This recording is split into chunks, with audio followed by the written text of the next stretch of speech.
বাংলাদেশের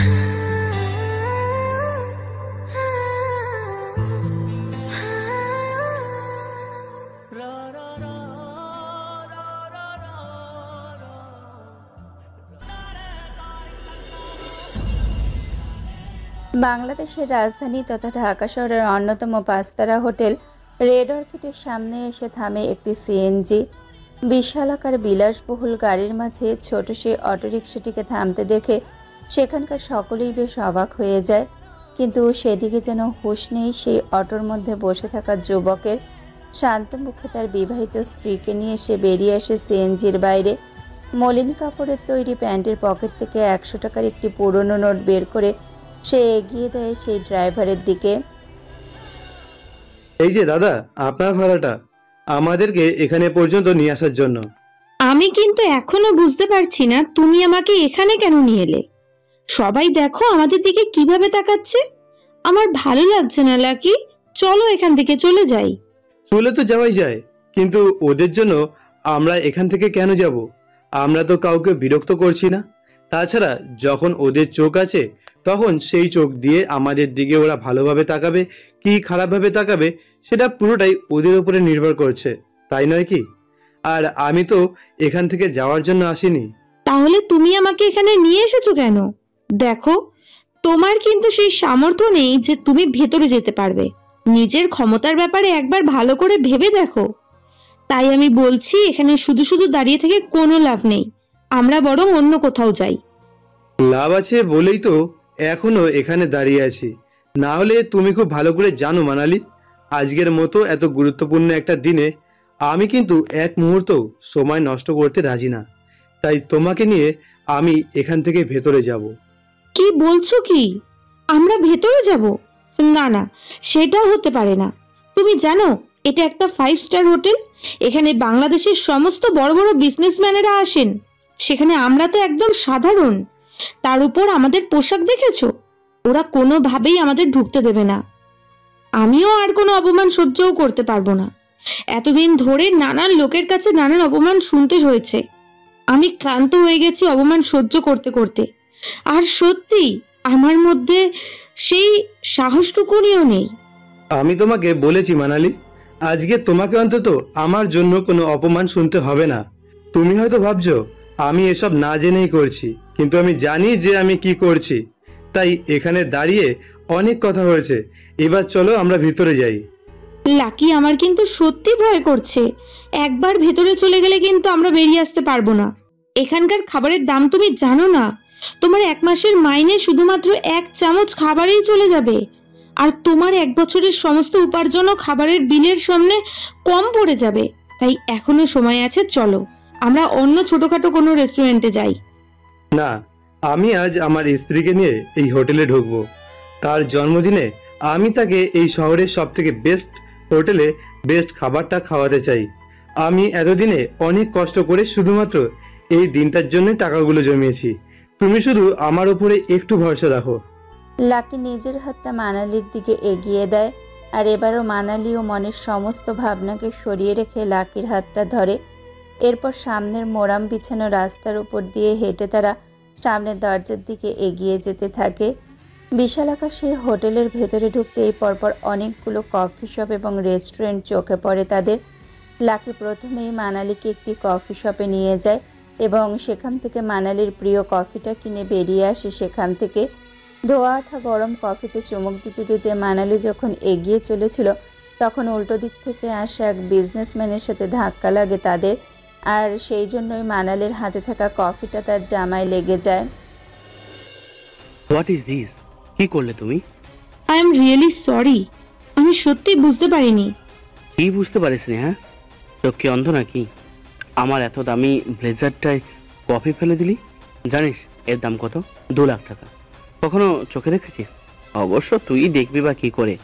তোর পোশাক দেখলেই তো বোঝা যাচ্ছে কোথা থেকে উঠে এসেছিস। যাই না, এরা সবাইকে কি করে ঢুকতে দিয়ে দেয়? চোখের সামনে এভাবে মানালিকে অপমানিত হতে দেখে লাকি কিছুতেই নিজেকে স্থির রাখতে পারে না। আপনি কিন্তু এটা ঠিক করছেন না। ওর সাথে এভাবে কথা বলার কোনো অধিকার আপনার নেই। এখন আমি তোর থেকে এসব শিখতে যাবো নাকি? আর তুই কে? আমি ওর হাজবেন্ড, আর খুব ভালোবাসায় আপনাকে বলছি, ওর সাথে এভাবে কথা বলবেন না। বলবো না তো কি করব? আগে তোর বউকে বল আমাকে এক্ষুনি 2 লাখ টাকা দিতে, না হলে কিন্তু এখান থেকে না আজও যেতে পারবে না তুই। আমি কিন্তু কাউকে যেতে দেবো না। এরকম মেয়ে ছেলেদের আমি খুব ভালো করেই চিনি। আমার বোঝা উচিত ছিল, সবাই ভালো ভাষা বোঝে না। কি বললি? তুই আমাকে আরেকবার বল তো দেখি। আমি বলছি, তুই যে ওর সাথে এভাবে কথা বললি, তার জন্য তোকে ক্ষমা চাইতে হবে এক্ষুনি, এই মুহূর্তে। তোর সাহস দেখে আমি অবাক হচ্ছি। অবশ্য অবাক তো হওয়ার কথা, স্ট্যান্ডার্ড তো কথা বলে। আগে একজন ভিখারি ছিল, এখন তো 2জন ভিখারি আমার সামনে দাঁড়িয়ে আছে। এদেরও বলিহারি, কোথা থেকে এইসব ভিখারিকে ঢুকতে দিচ্ছে? এই হোটেলের অবস্থা এতটাই খারাপ হয়ে গেছে নাকি, হ্যাঁ, যে বস্তি থেকে উঠে আসা লোকদেরও ঢুকতে দিচ্ছে? পরিস্থিতি ক্রমশ উত্তপ্ত হয়ে যাচ্ছে দেখে মানালি তা সামাল দেওয়ার চেষ্টা করে। আপনি প্লিজ ওর কথায় কিচ্ছু মনে করবেন না। আমি আপনার থেকে ক্ষমা চাইছি, ভুলটা আমারই। এ কি, তুমি ওর কাছে ক্ষমা চাইছো? ও তোমাকে এত অপমান করলো, তারপরেও তুমি সরি বলছো? হ্যাঁ বলছি, কারণ দোষটা আমার। আর তুমি একটাও কথা বলবে না। তুমি জানো উনি কত বড় মাপের বিজনেসম্যান? আমাদের সাথে ওনার তুলনা হয় না। তুলনা নাও হতে পারে, তাও তুমি ওর কাছে ক্ষমা চাইবে না। আমি তোমাকে বারণ করেছি, অপমান ও করেছে, তুমি নাও। তুই ওকে বারণ করার কে? হ্যাঁ, যেটা ওর করবার সেটাই তো ও করছে, ভুলটা তো ওর। আর যার ভুল তাকে তো ধরিয়ে দিতে হবে। এই যে মেয়ে, তোমার কফিটা কিন্তু আমার এই দামি জুতোতে পড়েছে, রুমাল দিয়ে পরিষ্কার করে দাও। লোকটি নিজের কথা শেষ করে সামনের দিকে তার পা বাড়িয়ে দেয়, আর মানালি মাথা নিচু করে সেখানে দাঁড়িয়ে থাকে। অপমানে তার চোখে জল চলে আসে, কিন্তু সেই সব দিকে গ্রাহ্য না করে বিজনেসম্যানটি চিৎকার করে ওঠে। কি হলো? কানে কথা যায়নি নাকি? হ্যাঁ, তুই শুধু অন্ধ নাকি কালাও? বললাম তো আমার জুতোটা পরিষ্কার করে দে, তাহলে অন্তত আমি টাকার পরিমাণটা কিছুটা কমাবো। তাড়াতাড়ি কর, তোদের মতো ভিখারিদের জন্য আমি আর এক মুহূর্ত সময় নষ্ট করতে রাজি নই। হাতে থাকা রুমালটা শক্ত করে চেপে ধরে মানালি নিচের দিকে ঝুঁকতে যেতে লাকি তার হাতটা শক্ত করে ধরে নেয়। তাকে সেইভাবেই গম্ভীর হয়ে যেতে দেখে মানালি একটু অবাক হয়, কিন্তু লাকি নিজের গাম্ভীর্যকে বজায় রেখে সেই বিজনেসম্যানের উদ্দেশ্যে বলে, আমি তোকে শেষবারের মতো বলছি, এক্ষুনি ওর কাছে ক্ষমা চা, না হলে কিন্তু তোকে পরে পস্তাতে হবে। আর তখন তুই আমার হাতে পায়ে ধরলেও কোনো লাভ হবে না। তাই নাকি? তোর এত ক্ষমতা? ঠিক আছে, তাহলে দেখাই যাক তুই কি করতে পারিস। তার কথাগুলো লাকির রাগকে আরো বাড়িয়ে দেয়। এরপর সে নিজের পকেটে থাকা ফোনটি বের করে কাউকে একটা মেসেজ করে এবং আবারও নিজের পকেটে তার ফোনটি ঢুকিয়ে রাখে। বিজনেসম্যানটি লাকি সে অদ্ভুত আচরণ দেখে আরো জোরে জোরে হাসতে থাকে।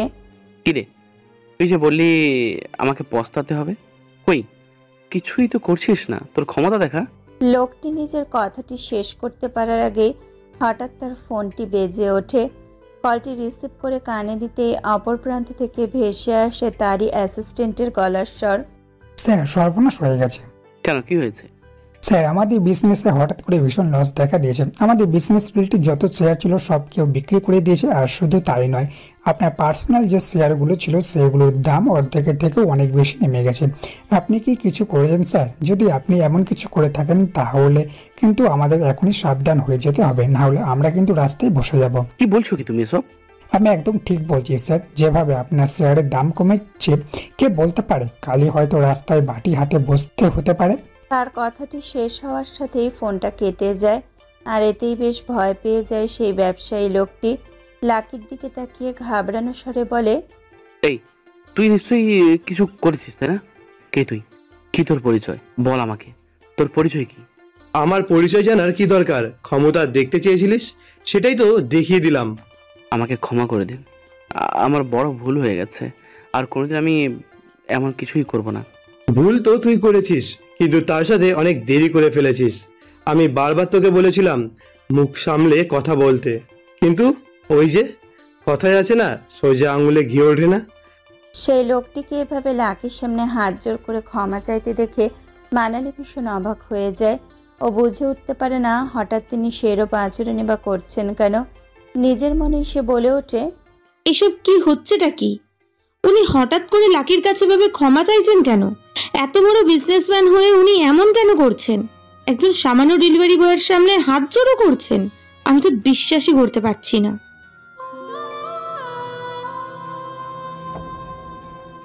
হাতে আর 5 মিনিট সময় আছে, তাড়াতাড়ি পৌঁছাতে হবে।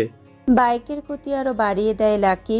হাইওয়ের উপর চলমান সমস্ত গাড়িগুলোকে পেছনে ফেলে সে ঝড়ের বেগে এসে থামে বহুতল একটি বিল্ডিংয়ের সামনে।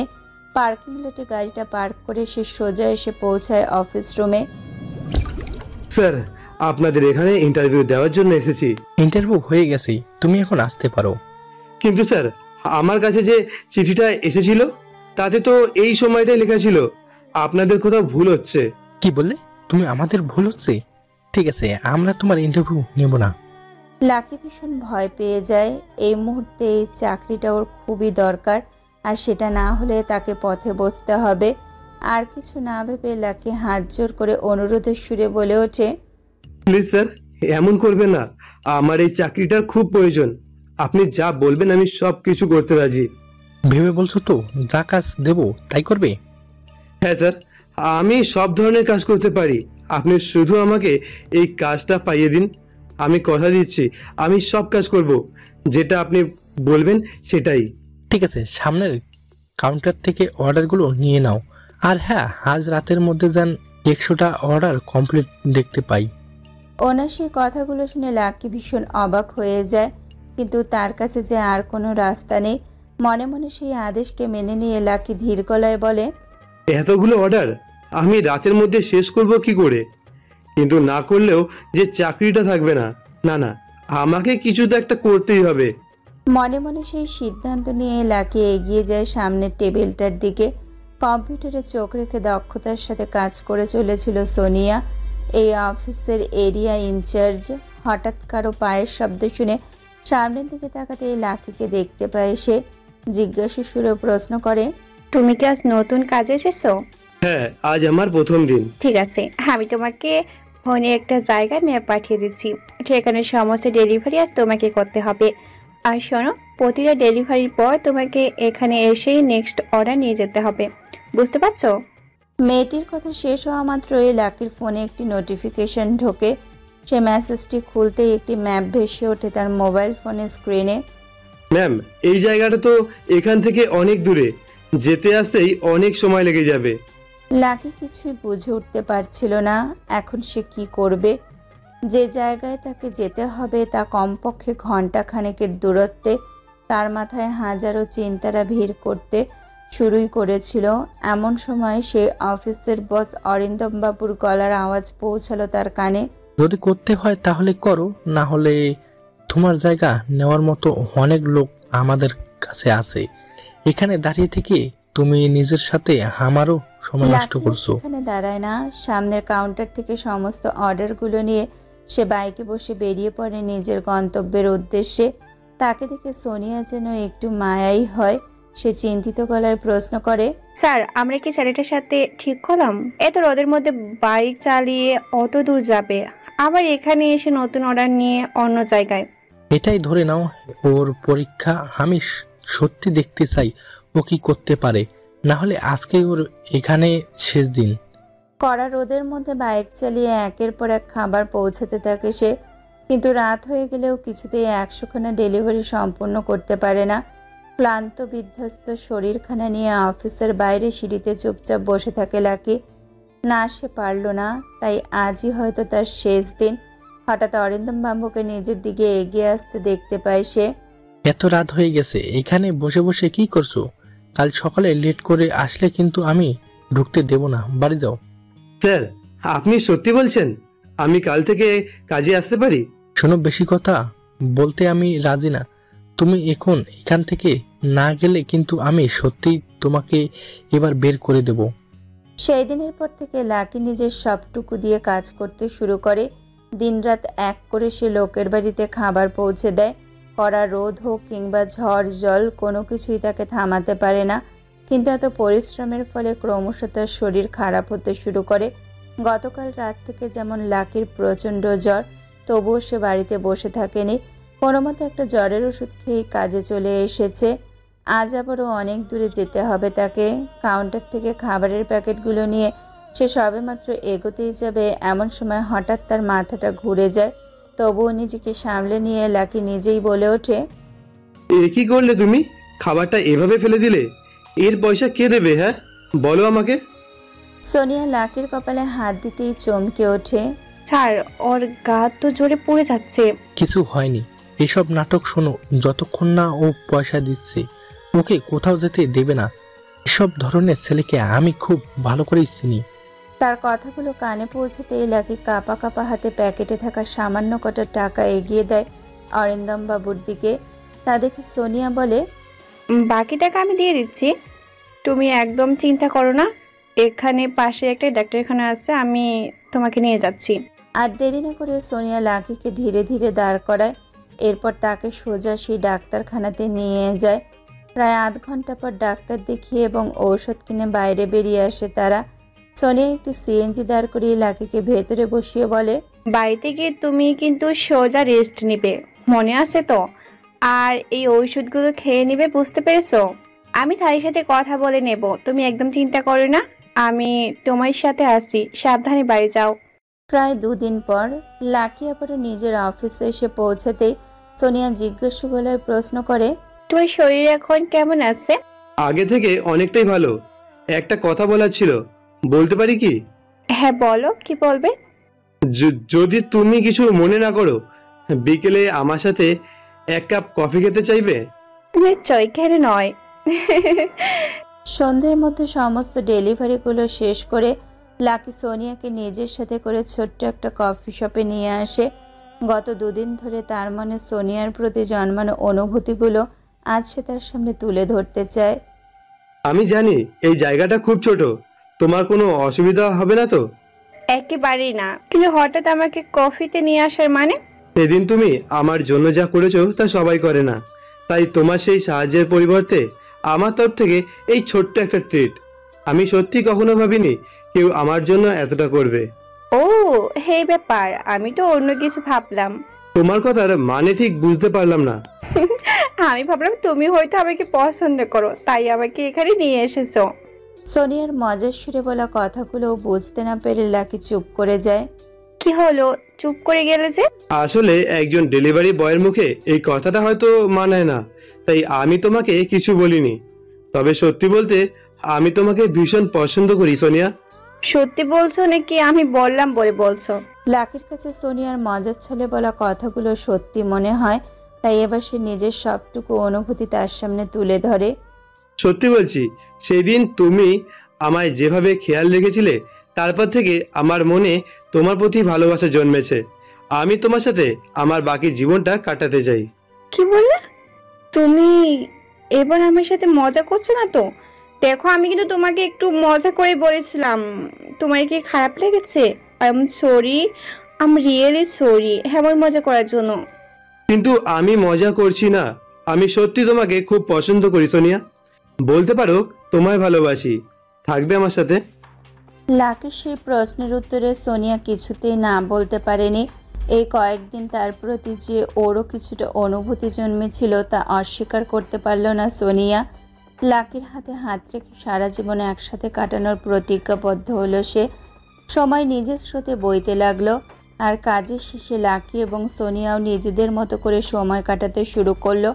ঠিক যেমন আজ তাদের দুইজনের এক বিশেষ জায়গায় যাওয়ার কথা ছিল, তাই লাকি ডেলিভারির জন্য বেরোতে যেতেই সোনিয়া মিষ্টি স্বরে বলে, যাও, ডেলিভারিগুলো কমপ্লিট করে আমাকে নিয়ে ঘুরে বেড়াবে, মনে আছে তো তোমার? খুব ভালো করে মনে আছে, তাই আমি নিশ্চয়ই তাড়াতাড়ি ফিরে আসার চেষ্টা করব। বাইক চালিয়ে নিজের গন্তব্যের উদ্দেশ্যে রওনা দেয় সে। একের পর এক ডেলিভারিগুলো যতটা তাড়াতাড়ি সম্ভব সেরে সে সোনিয়াকে নিয়ে বেরিয়ে পড়ে একটি পার্কের উদ্দেশ্যে। গত কিছুদিন ধরে সে বারবার তাকে এই জায়গাটির বিষয়ে বলে চলেছিল। অবশেষে লাকি সুযোগ পায় তাকে এখানে নিয়ে আসার। সোনিয়া চারিদিকের সৌন্দর্যকে মুগ্ধ চোখে অনুভব করতে করতে বলে, আমার এই জায়গাটি না খুব খুব পছন্দের। থ্যাংক ইউ লাকি, তুমি আমাকে নিয়ে আসলে। আমি তো তোমার জন্য আরো অনেক কিছু করতে চাই সোনিয়া, কিন্তু আজ আমার সেই সামর্থ্য নেই বলে আমি তোমাকে ততটা খুশি রাখতে পারছি না। কে বলেছে তোমাকে খুশি রাখতে পারছি না? আমি সত্যি সত্যি তোমার সাথে ভীষণ খুশি। তবে আমার একটা স্বপ্ন আছে জানো, তোমার আর আমার অনেক বড় একটা বাড়ি হবে যেখানে আমরা একসাথে থাকবো। লাকি, তুমি আমার এই স্বপ্নটা পূরণ করবে? বলো না, করবে? করতে তো চাই সোনিয়া, কিন্তু আমি কি পারবো? পারবে। যদি এখন থেকে একটু একটু করে টাকা জমানো শুরু করে দাও তাহলে নিশ্চয়ই পারবে। আর হ্যাঁ, আমি তোমাকে সাহায্য করব, আমি সবসময় তোমার সাথে আছি। পরের দিন একটি মিটিংয়ের কারণে অফিসে বেশ তাড়াতাড়ি পৌঁছায় লাকি। কাজের বিষয় সংক্রান্ত সমস্ত আলোচনার পর অরিন্দমবাবু বলেন, আমি কিছুদিনের জন্য হেড অফিসে যাচ্ছি, তাই আমার অনুপস্থিতিতে এই অফিসের দায়িত্ব নিজে চালাচ্ছেন সোমরাজ মল্লিক, তোমাদের নতুন ম্যানেজার। আজ থেকে তোমরা সবাই ওনার আন্ডারে কাজ করবে, বুঝছো? সোমরাজ, ভেতরে এসো। দরজার দিকে তাকাতেই লাকি সেই যুবককে তাদের দিকে আসতে দেখতে পায়। তার পোশাকে এক ধরনের আভিজাত্য ফুটে উঠেছে। যুবকটি সেই রুমে প্রবেশ করে সকলের উদ্দেশ্যে হাসি মুখে বলে ওঠে, আমি সোমরাজ, তোমাদের নতুন ম্যানেজার। আমি আশা করব যে আমরা সবাই একটা টিম হয়ে কাজ করব। আর হ্যাঁ, কারোর বিন্দুমাত্র কোনো অসুবিধা হলে আমাকে সাথে সাথে জানাবে, আমি নিশ্চয়ই সাহায্য করার চেষ্টা করব। অরিন্দমবাবু সেখান থেকে বেরিয়ে যেতেই সকলে নিজের কাজে ফিরে যায়। লাকিও নিজের কাজ শুরু করে দেয়। অন্য দিনের তুলনায় আজ কাজের চাপ কিছুটা বেশি থাকার কারণে বেশ রাত হয়ে যায়। সোনিয়া নিশ্চয়ই তার জন্য অপেক্ষা করছে ভেবে সে দ্রুত বাইক চালিয়ে অফিসে ফেরে। সোনিয়া, চলো আমরা বেরিয়ে পড়ি। সরি গো, আজকে তোমাকে অনেকক্ষণ আমার জন্য অপেক্ষা করতে হলো। আসলে আজকে না অনেকগুলো ডেলিভারি দেওয়া ছিল, তাই এতটা সময় লেগে গেল। সে ঠিক আছে, কিন্তু এখনই বেরিয়ে পড়বে? হ্যাঁ দেখো, অনেকটাই রাত হয়ে গেছে, আর আমারও আজকে আর কোনো ডেলিভারি বাকি নেই, তাই ভাবছিলাম বেরিয়ে পড়া যাক। আসলে আমার না কিছু কাজ বাকি আছে, যেতে একটু দেরি হবে। তুমি তেমন হলে বেরিয়ে যাও। কিন্তু তোমাকে না নিয়ে? আমি বললাম না তুমি চলে যাও, আমি বাড়িতে গিয়ে তোমায় কল করব। আচ্ছা ঠিক আছে, সাবধানে যাবে। আর শোনো, কোনো সমস্যা হলে আমাকে সাথে সাথে ফোন করবে। সেদিন রাতে লাকি একাই বাড়িতে ফিরে আসে। ইতিমধ্যে বেশ কিছুদিন কেটে গেছে, তবে মাঝের এই কিছুদিন লাকির সাথে সোনিয়ার তেমনভাবে কোনো কথাই হয়নি। লাকি যতবার তার সাথে কথা বলতে চেয়েছে ততবারই সোনিয়া কিছু না কিছু বলে তার কাছ থেকে দূরে সরে গেছে। এমনকি এ কয়দিনে তারা আলাদাভাবে কোনো সময় পর্যন্ত কাটাতে পারেনি। তাই আজ লাকি মনে মনে সিদ্ধান্ত নেয় যে যাই হোক না কেন আজ সে সোনিয়াকে নিয়ে বেরোবে। সোনিয়া, একটু কথা ছিল তোমার সাথে। তুমি কি ব্যস্ত আছো? না না, তেমন একটা নেই, তুমি বলো কি বলতে চাও। অনেকদিন তোমার সাথে কোথাও যাওয়া হয়নি, আর এমনিতেও আজকে আমার কাজের চাপটা খুব একটা নেই, তাই ভাবছিলাম তুমি আর আমি যদি কোথাও একটু যেতাম। আজকে? আজকে তো হবে না। হবে না? কিন্তু কেন? আমাকে তাড়াতাড়ি বাইরে যেতে হবে, কিছু কাজ আছে, না হলে আমি নিশ্চয়ই তোমার সাথে যেতাম, কিন্তু আমাকে এখানে থাকতে হবে, তাই আমি তোমার সাথে যেতে পারছি না। প্লিজ কিছু মনে করো না। আচ্ছা ঠিক আছে, তাহলে না হয় অন্য কোনো দিন যাব। হ্যাঁ, অন্য কোনো দিন নিশ্চয়ই যাব। লাঞ্চ টাইম শেষে লাকি সোজা এসে পৌঁছায় রিসেপশনে। সামনের ডেস্কে বসে থাকা শ্রুতি নামের মেয়েটার দিকে এগিয়ে গিয়ে জিজ্ঞাসা গলায় প্রশ্ন করে, সোমরাজ স্যার আছে? উনি তো একটা কাজে গেছেন। বেরিয়ে গেছেন? কিন্তু উনি তো আমাকে নিজেই দেখা করতে বলেছেন। আচ্ছা, কখন আসতে পারেন সেটা কিছু বলতে পারবেন? সেটা তো বলতে পারবো না, যেটুকু দেখেছি উনি আর সোনিয়া ম্যাম একসাথে বেরিয়েছেন। সোনিয়া ম্যামের মনে হয় কোথাও যাওয়ার ছিল, তাই ওনাকে বাড়িতে ড্রপ করে কাজে যাবে বললেন। আচ্ছা ঠিক আছে, ধন্যবাদ আপনাকে। সেদিনে সেই কথাটাকে তেমন গুরুত্ব দেয়নি লাকি। ব্যাপারটাকে সাধারণ মনে করে সে নিজের কাজে লেগে পড়েছিল, কিন্তু তখনও সে বুঝতে পারেনি আসলেই যা দেখা যায় সত্যি তার থেকে অনেক আলাদা হয়। সেদিনের মতো ব্যাপারটা ভুলে যায় সে। পরের দিন সবাই যখন নিজের নিজের লাঞ্চ করতে ব্যস্ত, তখন চুপচাপ দূরে একটা সিঁড়ির উপর বসেছিল লাকি। হঠাৎ তার পাশে এসে বসে রাহুল নামের একটা ছেলে। এই অফিসে রাহুলই তার সবচেয়ে ভালো বন্ধু। কি রে, এখানে বসে বসে কি করছিস? লাঞ্চ ব্রেক চলছে আর তুই এখানে বসে আছিস?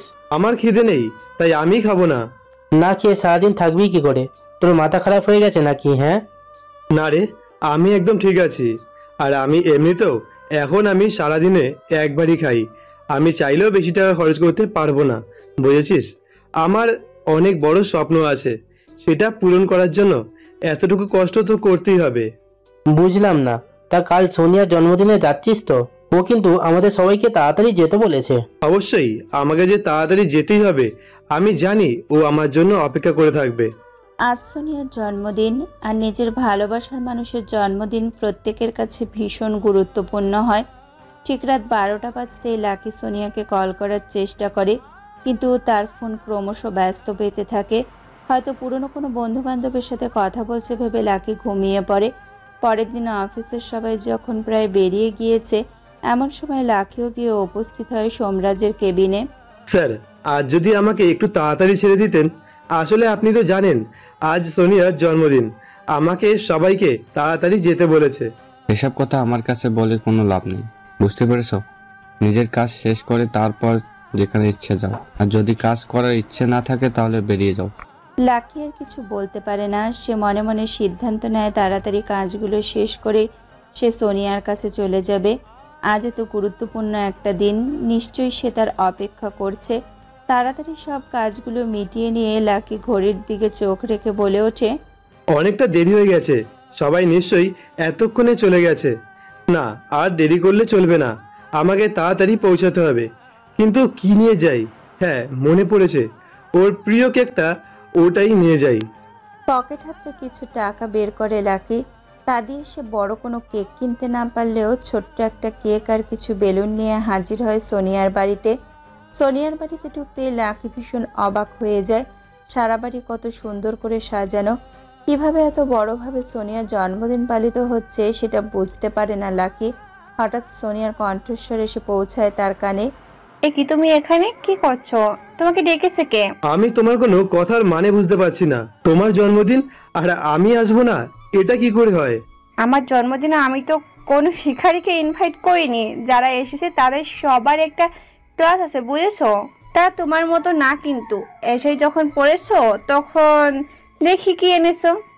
লাকির হাতে থাকা কেকের প্যাকেটটা খুলতেই সোনিয়া হো হো করে হেসে উঠল।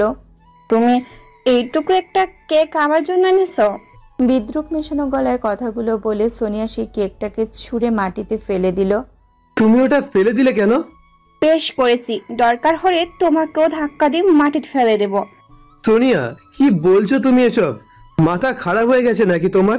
মাথা খারাপ আমার হয়নি, তোমার হয়েছে, বুঝেছো? এই শোনো, তোমাকে আমি এখানে জাস্ট সহ্য করতে পারছি না। চলে যাও আমার সামনে থেকে। আর যদি না যাই?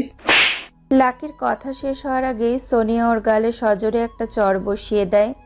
তুমি আমাকে চড় মারলে? হ্যাঁ, মারলাম, প্রয়োজন হলে আরো কয়েকটা বসিয়ে দেব। তুমি আমার সাথে এরকম ব্যবহার করতে পারো না সোনিয়া। আমরা যে একে অপরকে ভালোবাসি। তাই নাকি? কিন্তু আমি যে জানি ও তোকে না, বরং আমাকে ভালোবাসে, আর আমিও ওকে ভালোবাসি। অবশ্য তোর মতো ভিখারিকে কেই বা ভালোবাসবে বল আমাকে? পেছন দিক থেকে ভেসে আসে সেই কণ্ঠস্বর শুনে লাকি সেদিকে ঘুরতেই সোমরাজকে আসতে দেখতে পায়। আপনি এখানে? হ্যাঁ, আমাকে তো আসতেই হতো। এই পার্টিটা আমি আমার হবু বউয়ের জন্য দিয়েছি। ও তোকে বলতেই ভুলে গেছি, আমরা খুব তাড়াতাড়ি বিয়ে করতে চলেছি। তোকে নিয়ন্ত্রণ করার ইচ্ছে তো নেই, কিন্তু খাবার দাবারের প্লেটগুলো পরিষ্কার করার জন্য রেখে দেবো কি বলো সোনিয়া ডার্লিং? শেষের কথাগুলো সোমরাজ সোনিয়াকে উদ্দেশ্য করে বলতেই সোনিয়াও শয়তানি হাসি হেসে বলে, একদম ঠিক কথা বলেছো তুমি। তুমি এভাবে ঠকাতে পারলে আমাকে সোনিয়া? সোনিয়ার হয়ে সোমরাজ সেই উত্তরে বলে, ভুল কি করেছে? তোর কাছে ওকে দেওয়ার মতো কিছুই নেই, না টাকা, না ভালো ভালো গিফট। আর একটা কথা মনে রাখিস, টাকা যেখানে আছে ভালোবাসাও সেখানেই আছে। যা, বেরিয়ে যা, না হলে দারোয়ানকে বলে ঘাট ধাক্কা দিয়ে বের করে দেবো, তখন দেখবি কেমন লাগে। লাকি আর সে অপমান সহ্য করতে না পেরে বেরিয়ে আসে। আজ আবারও হেরে গেল সে। চোখের কোণে অশ্রু জমে ওঠে। নিজের উপর ভীষণ রাগ হয় লাকির। কেন সে বারবার ভুল মানুষদের এতটা ভালোবেসে ফেলে। সামনে থাকা একটা দোকান থেকে মদ কিনে পুরোটা ঢকঢক করে খেয়ে নেয় সে। যদি এতে তার কষ্ট কিছুটা হলেও কমে, কিন্তু অতিরিক্ত নেশা হওয়ার ফলে তার মাথা ঘুরতে আরম্ভ করে এবং সে জ্ঞান হারিয়ে রাস্তায় পড়ে যায়। ঠিক তখন সেখান থেকে একটি গাড়ি যাচ্ছিল। লাকিকে রাস্তায় পড়ে থাকতে দেখে ড্রাইভিং সিটে বসে থাকা যুবক অর্থাৎ আরিয়ান গাড়ি থামিয়ে দেয়। তার সাথে সেই গাড়ির মধ্যে উপস্থিত ছিল আরও দুজন, সোহানা এবং সোহাম। আরিয়ানকে হঠাৎ গাড়ি থামাতে দেখে সোহাম বলে ওঠে, কি হলো, গাড়িটা থামিয়ে দিলি কেন? আরে সামনে একটা ছেলে শুয়ে আছে মনে হচ্ছে, তোরা এখানে বস, আমি নেমে দেখছি। আরিয়ান গাড়ি থেকে নেমে যায়। কিছুক্ষণ পর তারাও গাড়ির বাইরে বেরিয়ে আসে। সোহানা বলে, কি রে, কি মনে হয় বেঁচে আছে তো? হ্যাঁ, কিন্তু মনে হচ্ছে বেটা অজ্ঞান হয়ে গেছে, বুঝেছিস? দেখতে শুনতে কিন্তু খুব একটা মন্দ মনে হচ্ছে না। শোন, একে আমাদের সাথে নিয়ে চল, এই আমাদের খেলার সবচেয়ে বড় গুটি হবে। মানে কি বলছিস তুই? আমরা তো কিছুই বুঝতে পারছি না। এ আমাদের অস্ত্র। যে প্ল্যানটা আমরা এতদিন ধরে সাকসেসফুলি হচ্ছিল না, এবার সেটা করার সময় এসেছে। কিন্তু তোর কি মনে হয় সব ঠিকঠাক হবে তো? মাঝখান থেকে এই ছেলেটা যদি প্ল্যানটা বেহেস্তে দেয়? তোরা চিন্তা করিস না, আমার সবকিছু সাজানো আছে, ও কিছুই করতে পারবে না, বুঝেছিস? তোরা শুধু আমার কথা মতো কাজটা করে দিবি, বাস। তারপর আমিও দেখবো কে আমাকে আটকায়। লাকিকে গাড়িতে তুলে তারা এসে পৌঁছায় চৌধুরী ভিলায়। এই তোরা ওকে সাবধানে নিয়ে আয়, কোনো আওয়াজ যাতে না হয়। সবাই ঘুমাচ্ছে, বুঝতে পেরেছিস? এই সুযোগটা কাজে লাগাতে হবে। তারা ওকে একটা ঘরের মধ্যে নিয়ে আসে। এরপর আরিয়ান দ্রুত লাকির পোশাক পাল্টে ওকে বিছানার উপরে শুয়ে দিয়ে বলে, চল আমরাও বেরিয়ে পড়ি, কাল সকালে আবার তাড়াতাড়ি উঠতে হবে, না হলে শোটা মিস হয়ে যাবে। পর্দার ফাঁক থেকে আসা সূর্যের আলো লাকির চোখের উপর পড়তেই ঘুম ভেঙে যায়। ধীরে ধীরে চোখ খুলে চারিদিকে তাকায় সে, বোঝার চেষ্টা করে আসলেই কোথায় আছে। আমি কোথায়? এটা কোন জায়গা?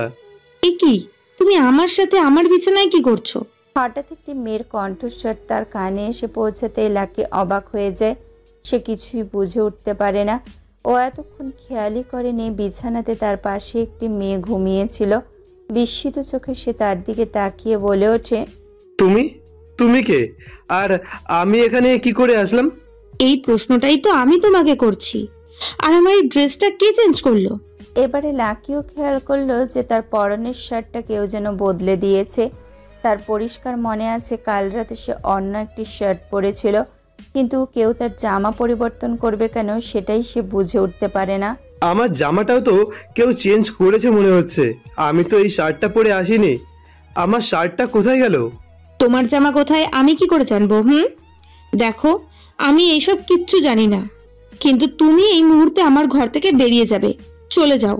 লাকি মাথা নিচু করে বিছানা ছেড়ে উঠে দাঁড়ায়। সত্যি এই ঘরে আর বেশিক্ষণ থাকা তার জন্য উচিত হবে না। তাই লাকি দরজা খুলে বাইরে বেরোতে যেতে আরিয়ান তাকে থামিয়ে ঘরের মধ্যে ঢুকে পড়ে এবং মানালির উদ্দেশ্যে বলে ওঠে, এত তারা কিসের? দাঁড়া দাঁড়া, আগে সবাই জানুক তুই কি করেছিস। একা এই বাড়ি থেকে বেরোবে নাকি তুই ওর সাথে বেরোবি, সেই সিদ্ধান্তটা নিতে হবে। দাদা ভাই, তুই ভুল ভাবছিস। মানালি আরিয়ানকে বোঝানোর চেষ্টা করে, কিন্তু সেই মুহূর্তে সেখানে মানালির পরিবারের সকল সদস্য এসে উপস্থিত হয় এবং তারা নানানভাবে ওকে অপমান করতে শুরু করে।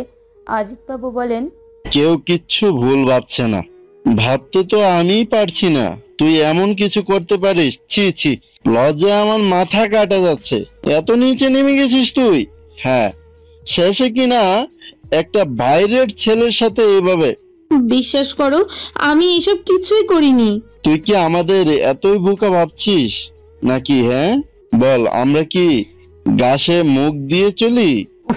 বাবা, আমি বুঝতে পারছি না তোমরা এত কথা বলছো কেন। দাদুকে ডেকে আনলেই তো হয়, দাদু যা সিদ্ধান্ত নেওয়ার নেবে। ঠিক বলেছিস তুই আরিয়ান, আমি এক্ষুনি গিয়ে বাবাকে ডেকে আনছি। বাবার তো দেখা উচিত, তাই না? ওনার আদরের নাতনি কি করছে। মানালি ওনাকে আটকানোর চেষ্টা করে। সে তার কাছে হাত জোর করে অনুরোধ করলেও অজিতবাবু কোনো কথা না শুনে মানালির দাদু অর্থাৎ অমরেশবাবুকে ডাকতে চলে যান। কিছুক্ষণ পর ওনাকে সাথে নিয়ে তিনি ফিরে আসেন মানালির রুমে এবং ওর দিকে আঙুল দেখিয়ে বলেন, দেখ বাবা দেখ, তোমার আদরের নাতনি কি করছে। যাকে তুমি মাথায় করে রাখতে, আজ তার জন্য লজ্জায় মাথা কাটা যাচ্ছে আমাদের। দিদি ভাই, এসব কি দেখছি আমি? তোমার থেকে কোনোদিন আমি এমন কিছু আশা করিনি।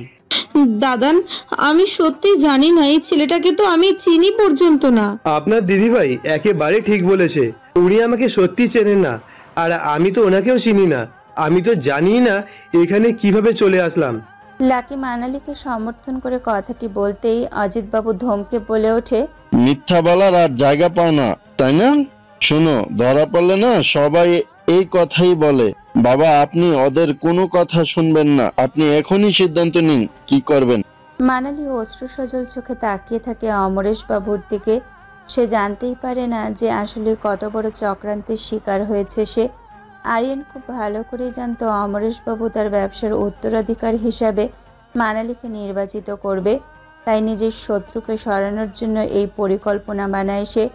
অবশ্য তাতে তার পরিবারের সকলেই তাকে সাহায্য করে।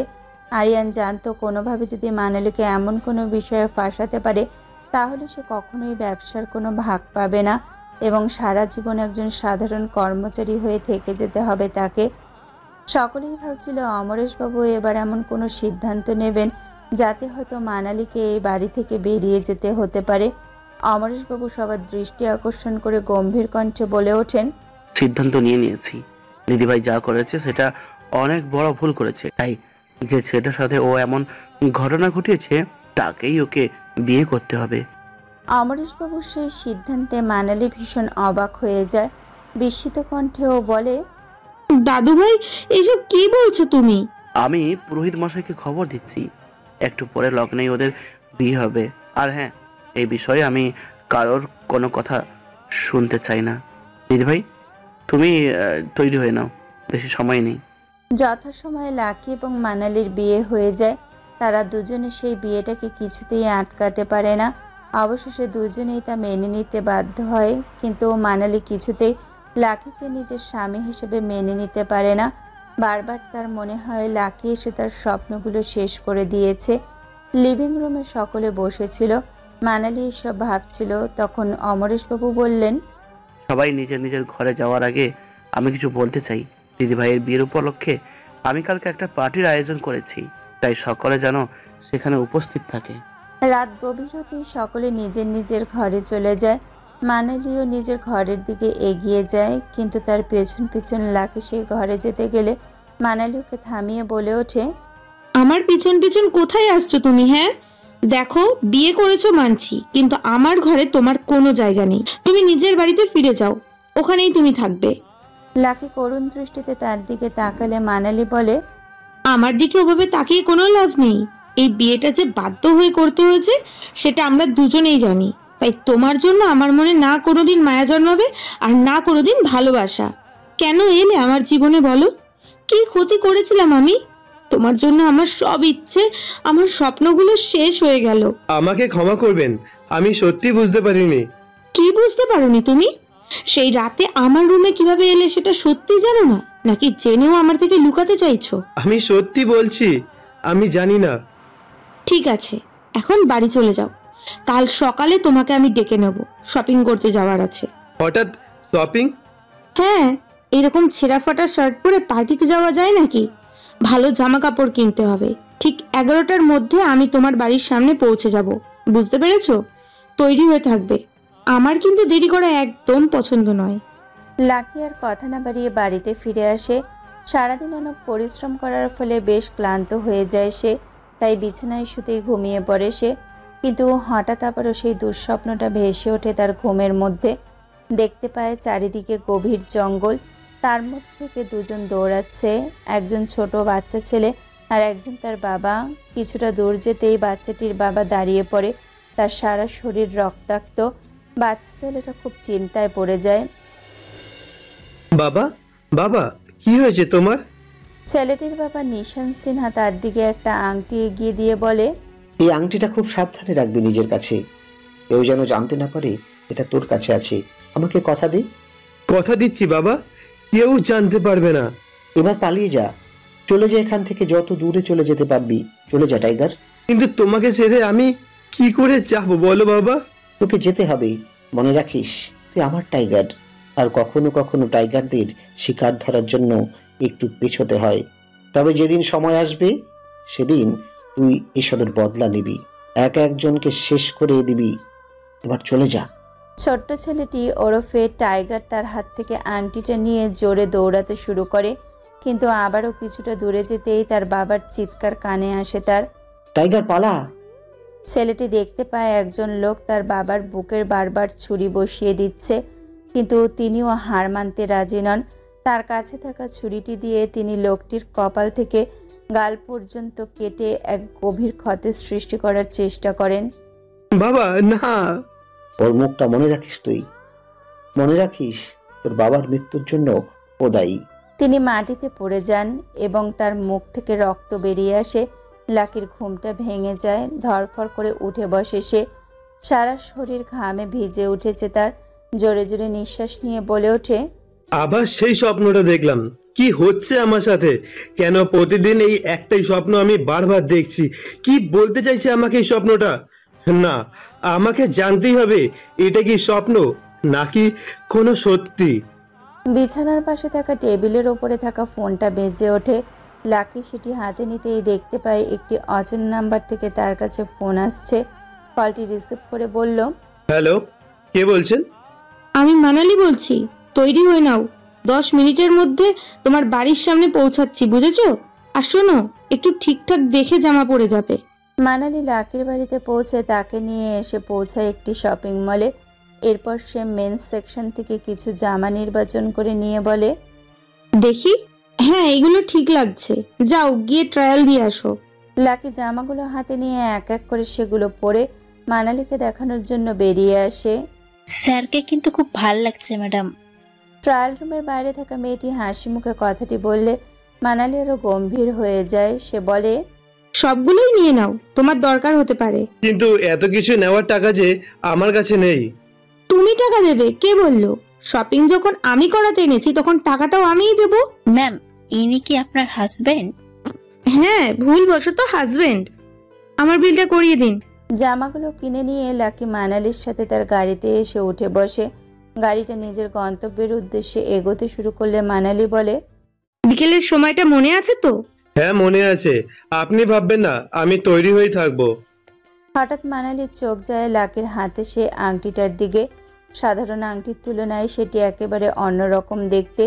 মানালি দেখতে পায় আংটির মধ্যে বেশ বড় করে টি অক্ষরটি লেখা রয়েছে। এই আংটিটা কি তোমার? হ্যাঁ, আমার বাবা দিয়েছিল। খুলে ফেলো, তোমার শার্টের সাথে একদম ভালো লাগছে না। আমি এটা খুলতে পারবো না। কেন খুলতে পারবে না কেন? আমি যখন তোমাকে বললাম ভালো লাগছে না, তখন সেটা নিয়ে পড়ে থেকে কি লাভ? লাভ আছে বলেই তো পড়ে আছি। হ্যাঁ, নতুন ধরনের পোশাকের সাথে এই আংটিটা মানানসই নাই হতে পারে, কিন্তু তা বলে এটা অপ্রয়োজনীয় তো হয়ে যেতে পারে না। তাই এটা আমার আঙুলেই থাকবে ততক্ষণ যতক্ষণ আমি চাইবো। ঢাকা শহরের অন্যতম বিখ্যাত হোটেল ব্লু লাইটে পার্টি উপলক্ষে মানালিদের পরিবারের সকলে সেখানে উপস্থিত হয়েছে।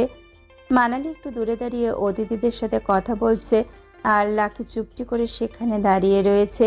কিন্তু তারা জানে না তাদের পেছনে কোনো এক গভীর ষড়যন্ত্র রচনা হচ্ছে। লাকির দিকে গভীর দৃষ্টিতে তাকিয়ে সোহম বলে, কি অবস্থা? এখন ভিকারিটার সাথে এই কি হোটেলে আমাদের থাকতে হবে বল আরিয়ান? আমাদের বোনের সাথে নোংরামি করে পার পেয়ে গেছে, কিন্তু আমাদের কাছে তো পাবে না। চল তো বেটাকে মজা দেখাই। আরিয়ান লাকির সামনে গিয়ে পৌঁছাতেই সোহামের উদ্দেশ্যে বলে ওঠে, কিরে, মনে মনে এটাই তো চেয়েছিলি তাই না? বাবুর হয়ে চাঁদে ছুঁইতে এত বড় লোক বাড়ির জামাই হওয়ার লোভ সামলাতে পারিসনি তাই না? বল। আরিয়ানের কথাতে সম্মতি জানিয়ে বেশ জোরেই চিৎকার করে বলে ওঠে, ইচ্ছে করে আমাদের বোনের সাথে মিলে এসব করেছিলি তাই না? তোদের মতো ছেলেদের আমরা খুব ভালো করেই চিনি, বুঝেছিস? তোরা শুধু বুঝিস টাকা, আর কিছু না। টাকা দেখলেই তোদের মতো ছেলেদের মুখ থেকে জল পড়ে। তাদের চিৎকার শুনে হোটেলের মালিক ফারুক সাহেব সেখানে উপস্থিত হয়ে বলেন, কি হচ্ছেটা কি এখানে? আপনারা এত চেঁচামেচি করছেন কেন? সোহাম লাকির দিকে ইশারা করে বলে, ওই ছেলেটাকে বল, ও ইচ্ছে করে আমাদের সাথে ঝগড়া করছে। সোহাগ একদম ঠিক বলেছে। এই ছেলেটা ভীষণ ছোট লোক। এক্ষুনি ওকে এখান থেকে ঘাড় ধাক্কা দিয়ে বের করে দিন। ওর কোনো কালচার নেই, আবার এত বড় হোটেলে এসেছে। ঠিক আছে, ব্যাপারটা আমাকে বুঝতে দিন। যদি উনি সত্যি সত্যি এমন কিছু করে থাকেন তাহলে আমি তার ব্যবস্থা করব। অবশ্যই মুখ দেখে তো বোঝাই যাচ্ছে কোথা থেকে এসেছে। হ্যাঁ, আপনি ঠিক বলেছেন। এদের না নিজেদের জায়গাটা দেখানো উচিত। সেটা আমি নিশ্চয়ই দেখব। এখানে এসব অসভ্যতামি আমি কখনো মেনে নিতে পারবো না। এটা একটা হাই ক্লাস হোটেল, এখানে সব বড় বড় সেলিব্রিটিরা আসেন। এই বাইরের একটা ছেলে এইভাবে হট্টগোল করে সবাইকে ডিস্টার্ব করবে আর আমি সেটা দাঁড়িয়ে দাঁড়িয়ে দেখব, এমনটা কখনো হবে না। ফারুক সাহেব লাকির দিকে এগিয়ে গিয়ে গম্ভীর গলায় বলে ওঠেন, দেখো, তুমি আমার সাথে একটু বাইরে এসো তো। কিন্তু আমি যে কিছুই করিনি। আমি তোমাকে যখন একবার আসতে বলেছি তখন ভালো ছেলের মতো চলে আসো। তোমার সাথে আলাদা করে কিছু কথা আছে। ফারুক সাহেব এক প্রকার জোর করে সেখান থেকে লাকিকে নিয়ে চলে গেলে সোহাম শয়তানি হাসি হেসে বলে ওঠে, বেশ হয়েছে, এবার সেটা হারে হারে টের পাবে। হওয়াই দরকার। ওকে বুঝতে হবে ওর জায়গাটা আমাদের পায়ের তলায়, আর সেখানেই থাকতে হবে। আমি শুধু ভাবছি হোটেলের মালিকের সাথে ঠিক কি কি করতে পারবে, আদৌ বাঁচিয়ে রাখবে তো। ইস, কি ভাগ্য বলতো, বিয়ে না করতেই করতেই তো আমাদের প্রিয় বোনটা বিধবা হয়ে যাবে। আর কি, উনি যদি বেঁচে না থাকে তাহলে আর সিঁদুর মাথায় রেখে কি লাভ। এমনিও এই হোটেলের মালিকের ব্যাপারে সবাই জানে, কাউকে গায়েব করতে 1 মিনিটও সময় লাগে না। বড় বড় মাফিয়াদের সাথে হাত আছে ওনার। লাকিকে কি বাঁচিয়ে রাখবে, নাকি আজই ওর শেষ দিন? তাদের সেই কথাগুলো মানালির কানে পৌঁছাতেই সে খুব অবাক হয়ে যায়। যতই সে লাকিকে মন থেকে না মানতে পারো, কিন্তু কখনোই তার ক্ষতি চাইবে না। অন্য একটি ঘরে লাকিকে নিয়ে গিয়ে ফারুক সাহেব বলে ওঠেন, তোমার কাছে এই আংটিটি কোথা থেকে এলো?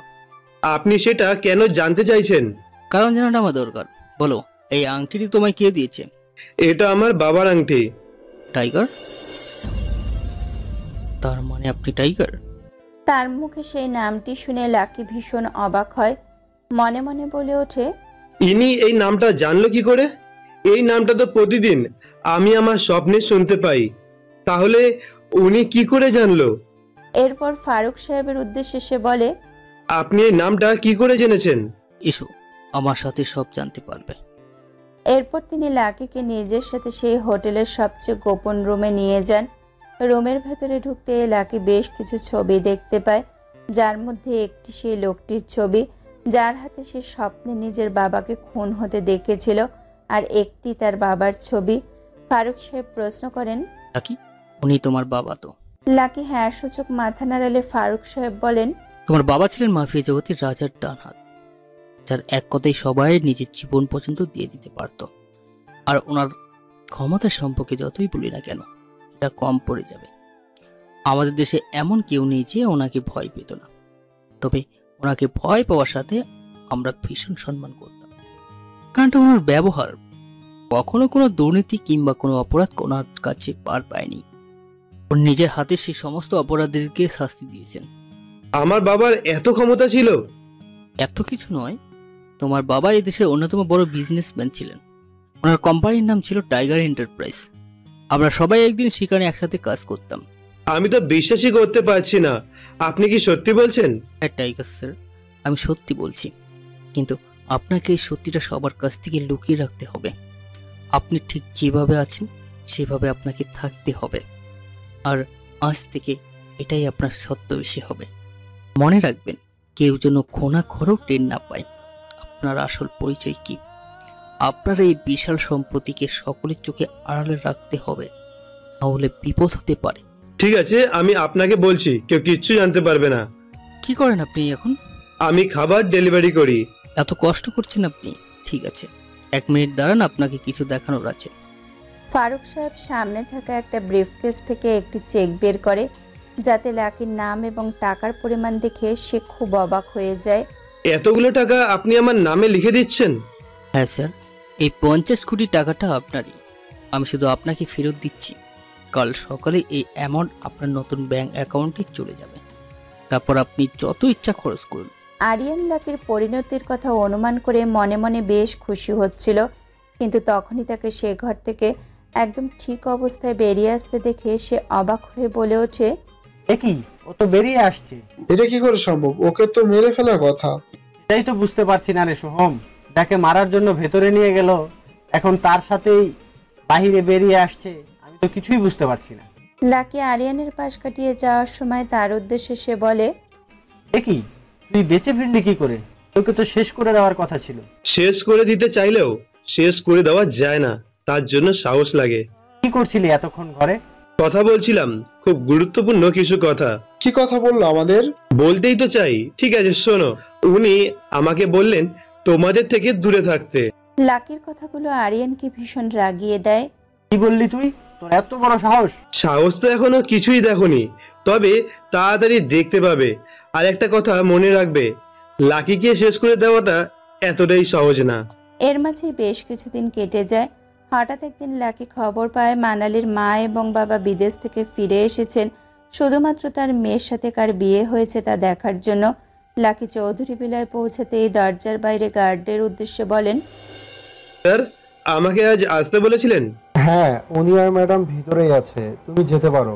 দরজা খুলে লাকি ভেতরে প্রবেশ করতেই মনীষা দেবী টোন কেটে বলেন, তাহলে তুমি সেই ছেলে যাকে আমার মেয়ে বিয়ে করেছে, তাই তো? ইয়েস ম্যাম, আমি সে। তবে কথাবার্তা শুরু হওয়ার আগে আপনাদের জন্য কিছু এনেছি আমি। সে নিজের হাতে থাকা ব্যাগ থেকে একটি শ্যাম্পেনের বোতল বের করে তাদের দিকে এগিয়ে দিয়ে বলে, এটা আমার তরফ থেকে ছোট্ট একটা গিফট। এক মিনিট, তুমি কি আমাদের নিয়ে মজা করছো? এত দামি গিফট তুমি কি করে দিতে পারো?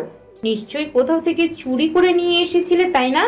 না হলে আমি যে শুনেছি তুই একটা ফুড ডেলিভারি কোম্পানিতে কাজ করিস। ঠিকই শুনেছেন, আমি ফুড ডেলিভারি কোম্পানিতে কাজ করি। তাহলে তোর কাছে এত দামি শ্যাম্পেন কেনার টাকা কোথা থেকে আসলো? ওর দাম জানিস তুই? তোর 2 বছরের রোজগারের সমান। আমি জানি এটা কত দামি। তাহলে কি করে আনলি তুই? নাকি আমার মেয়ের কাছ থেকে টাকা নিয়ে এসব কিনে আমাদের ইমপ্রেস করতে এসেছিস? যার জামা কাপড়ের কোনো ছিঁড়ি নেই সে আবার এত দামি শ্যাম্পেনের বোতল কিনে এনেছে। মনীষা দেবীকে থামিয়ে রমেশবাবু বলে ওঠেন, এত জেনে তোমার কি কোনো লাভ আছে? ও নিয়ে এসেছে, এটা সব থেকে বড় কথা। কোথা থেকে কি করে এনেছে এসব জানার কি দরকার? এরপর লাকির দিকে তাকিয়ে হাসি মুখে বলেন, আর তোমাকে বলি, খুব ভালো ব্র্যান্ড সিলেকশন করেছো। সত্যি বলতে এটা কিন্তু আমার প্রিয়। আচ্ছা, তুমি ফুড ডেলিভারি কোম্পানিতে কি কাজ করো? মানে কোন পোস্টে রয়েছো? নিশ্চয়ই হায়ার কোনো পোস্ট। আমি খাবার ডেলিভারির কাজ করি। ওই আপনারা বলেন না ডেলিভারি বয়, ওই কাজ করি। কি? আমরা তো ভাবলাম তুমি অনেক বড় সড়ো কোনো পোস্টে রয়েছো, মানে ওই ম্যানেজার কিংবা তার থেকে উঁচু কোনো পোস্টে। আর তুমি বলছো যে তুমি খাবার ডেলিভারি করো? এসব কি কোনো কাজ নাকি?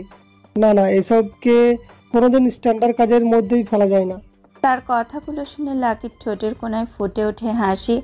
কেন সে এই কাজকে বেছে নিয়েছে সেই কারণটাই ফুটে ওঠে তার চোখের সামনে। আজ থেকে প্রায় বছরখানেক আগে সেই ঘটনা লাকির জীবনটাকে অনেকটাই পাল্টে দিয়েছিল। লাকি ছিল একজন মার্চেন্ট নেভি অফিসার। সমুদ্রের বুকে এসে জীবনের অনেকটা সময় কাটাতো, আর বাকি যে সময় পড়ে থাকতো তাতে সে তার জীবনের ভালোবাসার রেশমির সাথে সুন্দর সুন্দর মুহূর্ত তৈরি করার চেষ্টা করত।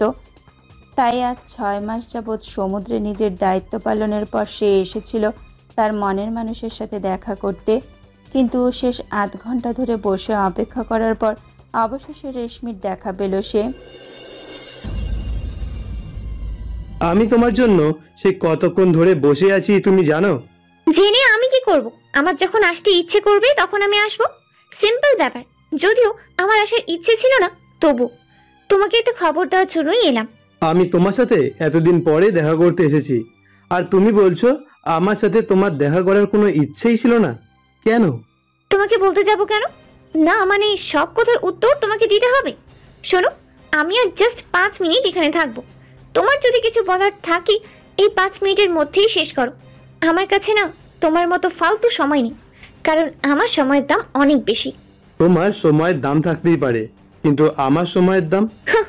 তোমার আবার সময়ের দাম? হয়তো নেভিতে একটা অফিসারের পোস্টে আছো, আর আমি বাংলাদেশের একজন বড় বিজনেসম্যানের মেয়ে। নিজের সাথে আমার তুলনা করছো?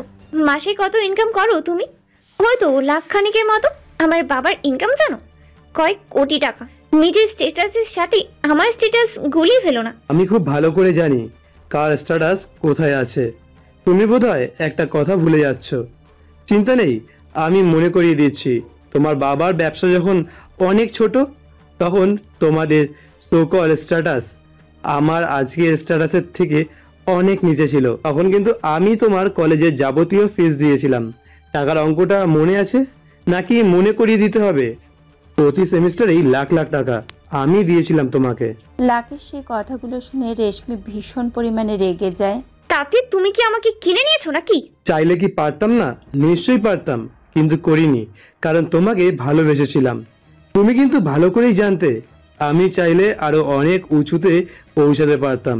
আমার সেই ক্ষমতা ছিল, কিন্তু একমাত্র তোমার জন্য আমি আগে আগে সেই চাকরিতে জয়েন করেছিলাম, তাও নিজের ইচ্ছের বিরুদ্ধে গিয়ে। কেন জানো? যাতে তোমার খরচ চালাতে পারি।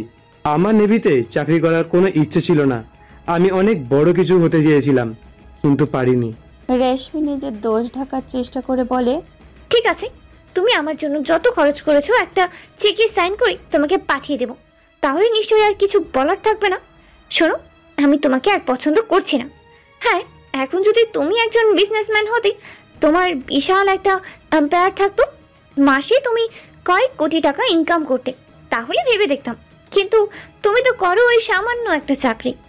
রেশমিকে তার কথাটি শেষ করতে না দিয়ে লাকি বলে ওঠে, সামান্য একটা চাকরি হয়তো তোমার জন্য হবে, তবে মনে রাখবে বড় বড় বিজনেসম্যানরাও চাইলেও কিন্তু এই চাকরিটা করতে পারবে না, কারণ এই চাকরিটা করার জন্য যোগ্যতা লাগে, সাহস লাগে।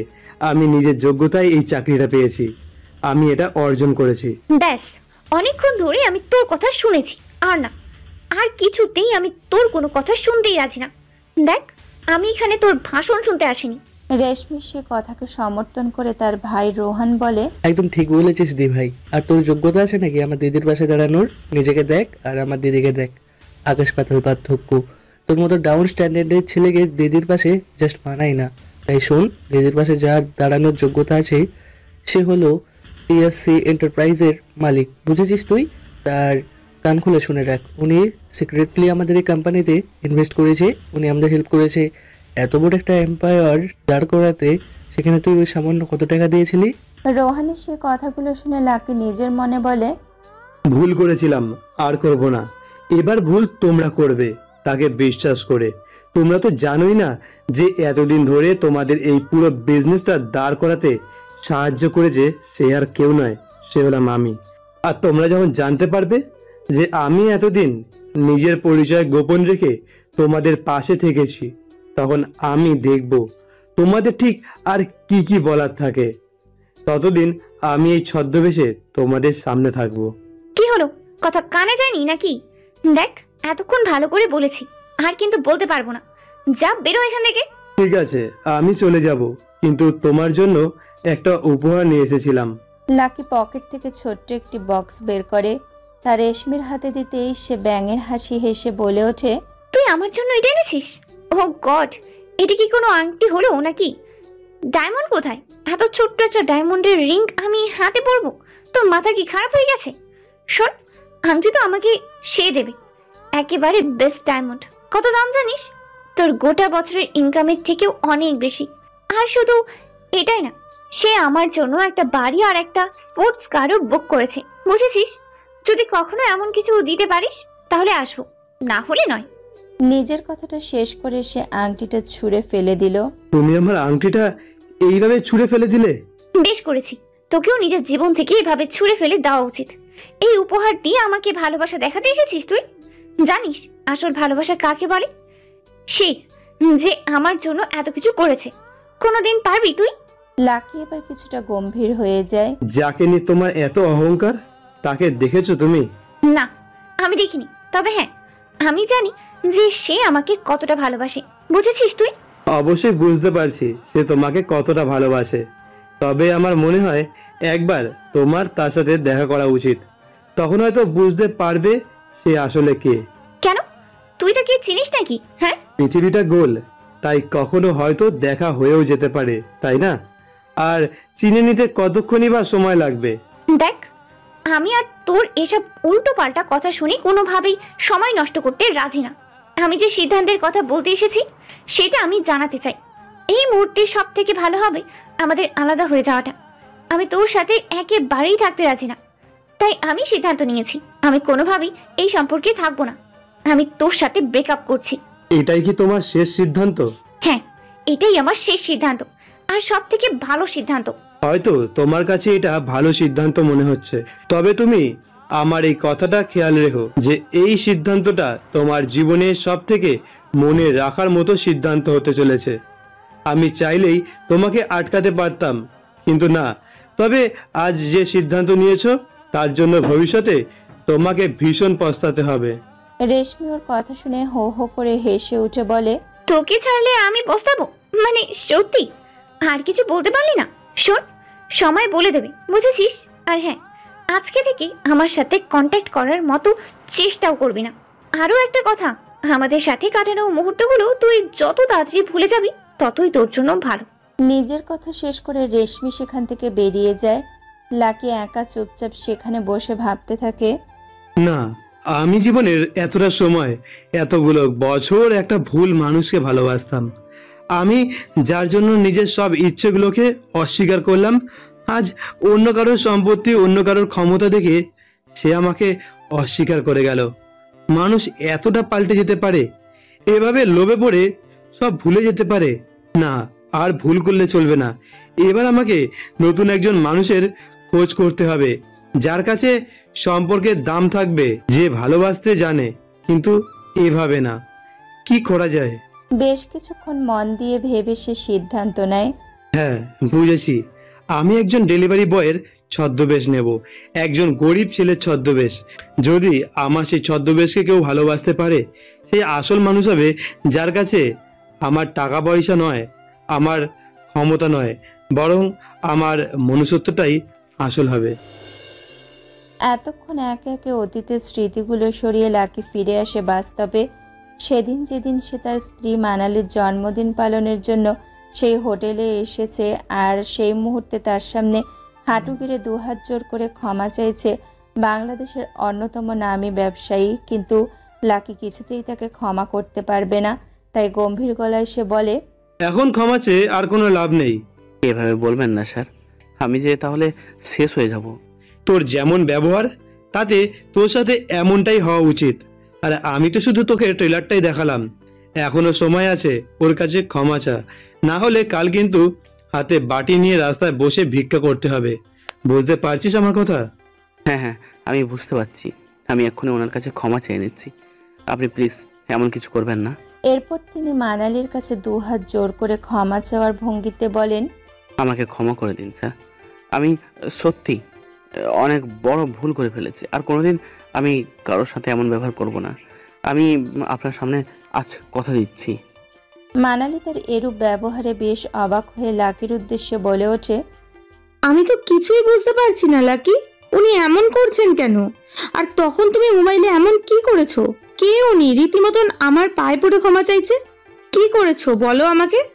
আমি তোমাকে পরে সবকিছু জানাবো, কিন্তু এখনো সঠিক সময় আসেনি। তাই ততক্ষণ তোমাকে আমি শুধু এইটুকু বলতে পারি যে তুমি আমার উপরে ভরসা রাখো। চলো, অনেক সময় নষ্ট হয়ে গেছে, আর এক মুহূর্তও আমি নষ্ট করতে চাই না। হাতে যতটুকু সময় আছে সেটুকু সময়ের মধ্যেই আমি যতটা সম্ভব তোমার জন্মদিনটা ভালোভাবে কাটানোর চেষ্টা করব। লাকি মানালিকে নিয়ে একটি রেস্টুরেন্টের মধ্যে ঢোকে। টেবিলের ওপর থাকা মেনু কার্ডটা হাতে নিয়ে খাবারের দামে চোখ বোলাতেই মানালি বলে ওঠে, এত দামি খাবার আমি কোনটা নেব বুঝতে পারছি না। তোমার যেটা ইচ্ছে তুমি নিতে পারো, আমার কিন্তু কোনো অসুবিধা নেই। বলছি, এদিকে একটু শুনবেন। আজ আমার ওয়াইফের জন্মদিন, আপনাদের এখানে কেক পাওয়া যাবে তো? ওনার জন্য সব থেকে বেস্ট কেকটা নিয়ে আসুন। খুব ভালো করে মানালির জন্মদিন পালন করার পর বাড়ি ফিরে লাকি মানালির রুমের দিকে এগোতে যেতেই মানালি ওকে থামায়। কি হয়েছে? কোথায় যাচ্ছ তুমি? কেন ভেতরে যাচ্ছি? অনেক রাত হয়েছে তো, আমার খুব ঘুম পাচ্ছে। না, একদম না। আমি না তোমাকে বারণ করেছি? একটু ভালো করে তোমার সাথে বিহেভ করেছি বলে তুমি কি ভেবে নিয়েছো যে আমি সব ভুলে গিয়ে তোমাকে মেনে নিয়েছি? একেবারেই না। আমি কিন্তু এখনো তোমাকে নিজের স্বামী হিসেবে মানতে পারিনি। তাই তো তুমি ঘরে শুতে পারবে না, অন্তত আমার সাথে এক ঘরে এক বিছানায় কিছুতেই না। তাহলে আমি কোথায় শোবো? এই বাড়িতে ঘরের অভাব নেই, যে কোনো একটা ঘরে গিয়ে ঘুমিয়ে পড়ো। আর সেটা যদি না পারো তাহলে তুমি নিজের বাড়িতে ফিরে যাও। কিন্তু এত রাতে বাড়িতে তো আর যেতে পারবো না। ঠিক আছে, আমি এখানেই কোথাও একটু শুয়ে পড়বো। অগত্যা আর কোনো উপায় না পেয়ে লাকি সোফাতেই শুয়ে পড়ে। কিন্তু সকাল হতেই হঠাৎ মনীষা দেবীর গলার স্বর শুনতে পায় সে। এই, তুই এখানে এখনো পড়ে পড়ে ঘুমাচ্ছিস? মগের মুলুক পেয়েছিস নাকি? হ্যাঁ, এক্ষুনি উঠে আমার জন্য চা বানাতে যা। আমি বানাবো? হ্যাঁ, তুই বানাবি। আর এত এত অবাক হবার কি আছে? তোকে কি আমরা এমনি এমনি মেনে নেব নাকি? আমাদের বাড়িতে থাকবি, আমাদের টাকায় খাবি, জামা কাপড় পরবি, আর পায়ের উপর পা তুলে বসে থাকবি নাকি? শোন, ওসব হবে না। তোকে আজ থেকে আমাদের বাড়ির সব কাজ করতে হবে। রান্না বান্না, জামা কাপড় ধোয়া, ঘর মোছা, বাজার হাট, সবকিছু মাথায় ঢুকেছে? লাকি অবাক চোখে ওনার দিকে তাকিয়ে থাকলে তিনি বলেন, এখানে বসে আমার মুখের দিকে হাঁ করে তাকিয়ে কি দেখছিস? হ্যাঁ, যা গিয়ে চা করে নিয়ে আয়। লাকি আর কিছু না বলে চা করতে যায়। এভাবেই সময় কেটে যেতে থাকে। চৌধুরী বাড়ির ঘর জামাই হিসাবে লাকির দিন কাটতে থাকে। ঘর মোছা, রান্না থেকে শুরু করে যাবতীয় কাজ তাকেই করতে হয়। কিন্তু আজ ঘরের সব কাজ সেরে লাকি একটু বিশ্রাম নিতে যাবে, এমন সময় ফারুক সাহেবের ফোন আসে ওর কাছে।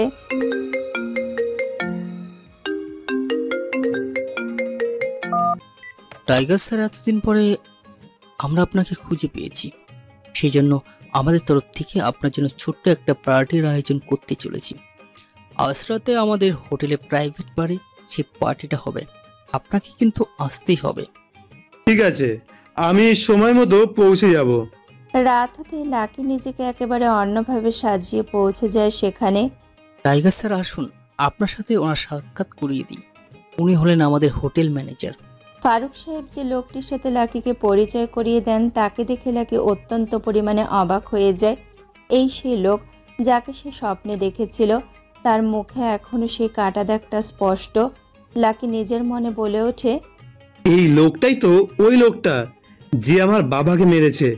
ভেতরে ভেতরে তার প্রতি প্রবল ঘৃণা জন্মালেও লাকি নিজের সে অনুভূতিকে আড়ালে রেখে ঠোঁটে হাসি ফুটিয়ে বলে, আপনার সাথে দেখা করে খুব ভালো লেগেছে।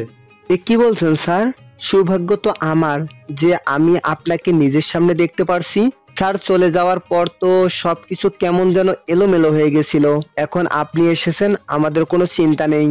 অবশ্যই, আর আমি সিদ্ধান্ত নিয়েছি যে আমার বাবাকে মেরেছে তাকে আমি নিজের হাতে শাস্তি দেব।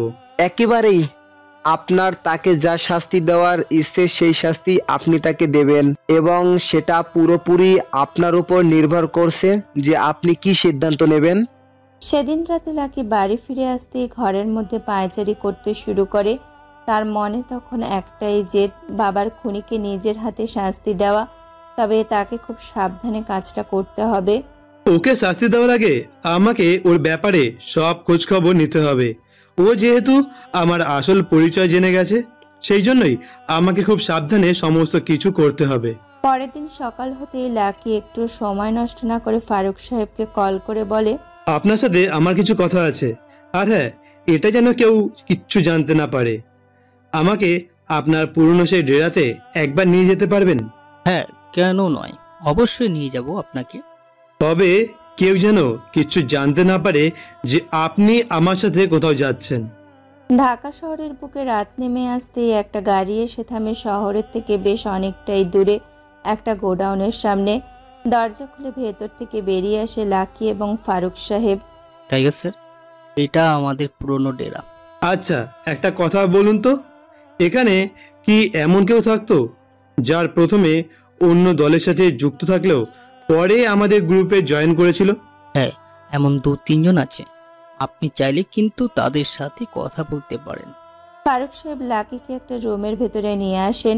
এরপর একজনের দিকে আঙুল দিয়ে ইশারা করতে লাকি সেই দিকে এগিয়ে যায়। পকেট থেকে একটি ছবি বের করে সে প্রশ্ন করে, আপনি একে চেনেন? হ্যাঁ, ওর নাম এরশাদ। ও এই গ্যাংয়ে জয়েন করার আগে যে গ্যাংয়ে ছিল আমি সেইখানকার মেম্বার ছিলাম। ও একেবারেই ভালো মানুষ ছিল না। খুন, লুটপাট সবকিছুতে ওর নাম জড়িয়ে ছিল। আর এখানে আসার পর থেকেই ওর মনের ভিতরে পাপ আরো বেড়ে যেতে শুরু করে। আমার বসকে হারিয়ে ও তার জায়গা নিতে চেয়েছিল। আমি জানি আমাদের বসকে ওই মেরেছে। আপনি যখন সবকিছু জানতেন তখন কাউকে কিছু জানাননি কেন? কি করে জানবো টাইগার স্যার? আমিও যে তখন অন্য গ্যাং থেকে এসেছিলাম। কেউ আমার কথা বিশ্বাস করতো না। আর সত্যি বলতে আমি এরশাদকে ভীষণ ভয় পেতাম। ও সবকিছু করতে পারে। ঠিক আছে, আপনি ভয় পাবেন না হোসেন সাহেব। এবার যা করার আমি করব। তবে আপনাকে আমাকে সাহায্য করতে হবে। আপনি এক্ষুনি এরশাদের কাছে যাবেন আর আমার বিষয়ে বলবেন যে আমি আমার বাবার খুনিকে খোঁজার জন্য সব জায়গায় জিজ্ঞাসাবাদ করেছি। আপনি আমাকে দেখেছেন। কি? না না, এটা কি করে হতে পারে? এমনটা করলে যে আপনার বিপদ হতে পারে। আমি কিছুই করতে পারবো না। আমার কিচ্ছু হবে না। আমি ওর অস্ত্র দিয়ে ওকেই ঘায়েল করব। লাকির কথা মতো হোসেন সাহেব সকলের চোখ এড়িয়ে এরশাদ সাহেবের কাছে এসে পৌঁছান। এরপর লাকি তাকে ঠিক যে যে বিষয়গুলো বলতে বলেছিল সেই সমস্ত কথাগুলো ওনাকে বলতেই উনি দাঁতে দাঁত চেপে বলে ওঠেন, আমি জানতাম ও এমন কিছুই করবে। যতই হোক রক্ত কথা বলে। প্রথমে বাপটাকে শেষ করেছি, এবার ওকে শেষ করব। কিন্তু কিভাবে? প্ল্যান বানাতে হবে। টাইগারকে মারা অতটা সহজ হবে না। আমি জানি এরপর ও ঠিক কি করতে চলেছে, কিন্তু আমি কিছুতেই ওকে এই সাম্রাজ্য নিজের হাতে নিতে দেব না, কিছুতেই না। এতদিন শুধু আমি এখানে রাজ করেছি, আর ভবিষ্যতেও আমিই করব। এরপর সে তার দলের সকল সদস্যদের উদ্দেশ্যে চিৎকার করে বলে ওঠে, শোন, তোরা তৈরি থাক। যেদিন ও সিংহাসনে বসবে সেদিন ওর শেষ দিন হবে। আজ লাকি ফিরে এসেছে নিজের সাম্রাজ্যে। আজ থেকে সে এই সাম্রাজ্যের রাজা হতে চলেছে। চারিদিকে তাই খুশির আমেজ। আমি অত্যন্ত খুশির সাথে সকলকে জানাতে চলেছি, আজ থেকে সাম্রাজ্যের দায়িত্ব নিতে চলছে আমার সবার প্রিয় টাইগার স্যার। ফারুক সাহেবের সে কথাটা সমর্থন করে এরশাদ সাহেব বলেন, আসুন স্যার, এতদিন এই সিংহাসন শুধুমাত্র আপনার জন্য খালি ছিল, আজ থেকে আপনি আমাদের লিডার। কয়েক পা এগিয়ে গিয়ে লাকি এরশাদ সাহেবের সামনে গিয়ে দাঁড়িয়ে বলে, এত তাড়াহুড়োর কি আছে ইরশাদ আঙ্কেল? এসেই যখন পড়েছি তখন তো সিংহাসনে নিশ্চয়ই বসবো। তবে তার আগে আপনার সাথে আমার কিছু কথা আছে, আর কথাগুলো না বলে যে আমি কোনো সিদ্ধান্ত নিতে পারবো না। কি কথা আছে আপনার? আমি তো কিছু বুঝতে পারছি না। আমি আছি তো বুঝিয়ে দেওয়ার জন্য, আপনি একদম ভাববেন না। তা আপনার সেই লোকরা কোথায় যারা আমাকে মারার জন্য এসেছে? এ কি বলছেন স্যার আপনি? আপনাকে মারার জন্য লোক এসেছে? কোথায় বলুন, আমি নিজে তাদের দেখে নিচ্ছি। আপনি নিজেই তো ডেকে এনেছেন, ওই তো এসে গেছে। লাকির কথা শেষ হওয়ার সাথেই দরজা খুলতেই কিছুজন হাত করা পরে সে ঘরের মধ্যে ঢোকে এবং তাদের সাথেই আরও কিছুজন সেখানে এসে উপস্থিত হয়, যারা সেই লোকগুলোর মাথায় বন্দুক ঠেকিয়ে রেখেছিল। এ কি, ওরা ধরা পড়ে গেল কি করে? আমি তো একদম ফুল প্রুফ প্ল্যান বানিয়েছিলাম যাতে ওরা ধরা না পড়ে। কি ভাবছেন এরশাদ আঙ্কেল? ওরা ধরা পড়লো কি করে, তাই তো? মনে রাখবেন, আমার নাম টাইগার। আমার নজর থেকে কারোর বেঁচে যাওয়া সম্ভব নয়। আর যেখানে আপনি আমার বাবাকে নিজের হাতে খুন করেছেন সেখানে আপনি বেঁচে যাবেন কি করে ভাবলেন? তাই এসব অভিনয় বন্ধ করুন। গম্ভীর স্বরে কথাগুলো বলতে বলতে লাকি তার দিকে এগোতে থাকে। এরশাদ সাহেব ভয় পেয়ে বলে ওঠেন, একদম আমার সামনে আসবে না, তাহলে কিন্তু গুলি চালিয়ে দেব। তাই নাকি? আপনার সাহস দেখে তো আমি অবাক হয়ে যাচ্ছি। ঠিক আছে, আপনার যখন গুলি চালানোর ইচ্ছে হয়েছে তখন চালান, আমি এখানেই দাঁড়িয়ে আছি। এরশাদ সাহেব বন্দুকের ট্রিগার চেপে গুলি চালানোর চেষ্টা করলেও কোনো গুলি বেরোয় না। এ কি, গুলি চলছে না কেন? চলবে না কারণ আপনার ওই বন্দুকের গুলি এখন আমার কাছে রয়েছে। কি হলো, ভয় পেয়ে গেলেন নাকি? এত তাড়াতাড়ি ভয় পেলে চলবে বলুন? ভয় তো আমি আপনাকে পাওয়াবো। প্রথমে আপনি আমার বাবাকে আমার কাছ থেকে কেড়ে নিয়েছিলেন, তারপরে আপনি আমাকে মারার জন্য লোক পাঠিয়েছেন, আমার দিকে বন্দুক তাক করে গুলি চালাতেও চেয়েছেন। আপনার কি মনে হয় এইসব দেখে আমি শুধু এখানে দাঁড়িয়ে থাকবো? আপনি যে প্ল্যানটা বানিয়েছিলেন হুবহু সেই প্ল্যানটা আমিও বানিয়েছি। এখানে আমি আপনাকে ডেকেছি নিজের হাতে শেষ করার জন্য। এই যে চারিদিকে তাকিয়ে দেখুন, এরা হচ্ছে আমার লোক, আর আমার হাতে যে বন্দুক রয়েছে আসল গুলি এবার এটার মধ্যে থেকেই বেরোবে।